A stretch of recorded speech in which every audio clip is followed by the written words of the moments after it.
Hello, ladies and gentlemen. Welcome to another Ultra Confusion interview. This time we have Erik Schrader. And Erik, what game do you have to show at MomoCon?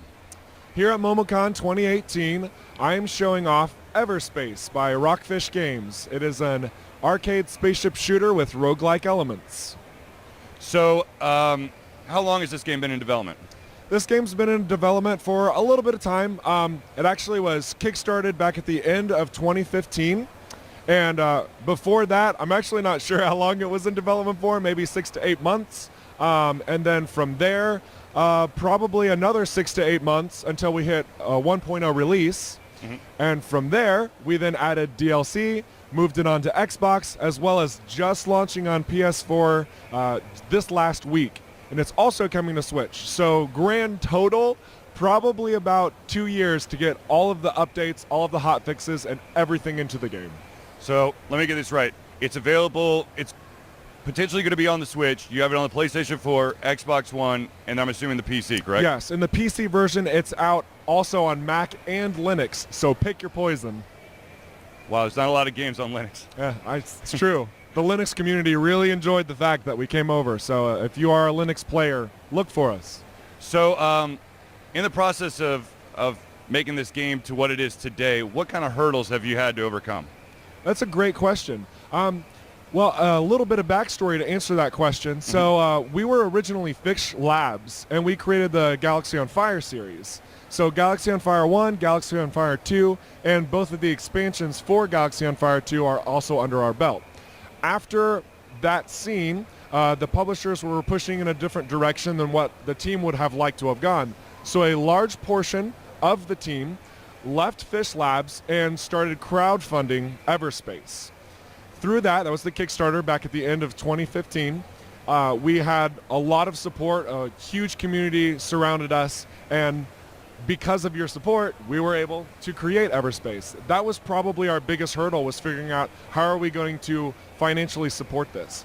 Now through that as well, because of our optimization of graphics in the mobile market with, tiny little processors, we were able to bring a lot of that experience over to the PC and console market, which helped us create some very impressive graphics for really good processors that you see today.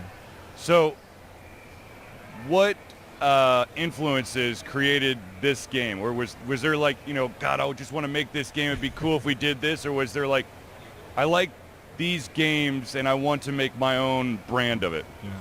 No, that's another absolutely great question, truthfully. So I think a lot of indie developers, they're influenced by a lot of the games that they're playing, and they just fall in love with these core concepts and mechanics, right? Mm-hmm. And for us, the space genre as a whole, it's gone very simulation. And, I'm mad props to those out there who are doing the realistic void, empty space, because that's what it is, and you're going to spend a lot of time traveling from point A to point B, and engaging other players isn't going to be something that you see very often. And you get this management of all your ship components and all of these things, and it's like there's economic trading, all stuff. We wanted to just cut straight to the chase. We wanted to give you arcade action. We wanted to put you into the mix, fast-paced gameplay. And so here, we're romanticizing a space environment. Instead of it being realistic, it's far more sci-fi, something like Star Wars, giving you a lot to do in a contained space so that you can keep the gameplay and the pacing high, fast, fueled action. So what advice or words of wisdom would you give an individual who's trying to break into the indie game scene? Don't give up.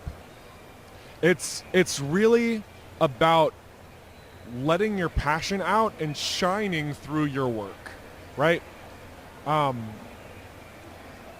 There have been a lot of hurdles. We've been fortunate to have a lot of guys who've got a lot of years of experience under the belt through the mobile market that have been able to push through this. But here at MomoCon, just talking about it as a whole, a lot of the independent developers are doing this as a hobby. Mm-hmm. It's a side job to their full time. And holy cow, just the love that you see come out of these experiences, you will not find this in a AAA title. You just won't. So if you're an indie developer and you have a passion, shoot for the stars. Absolutely do not give up on it, because there are people who want to experience your vision.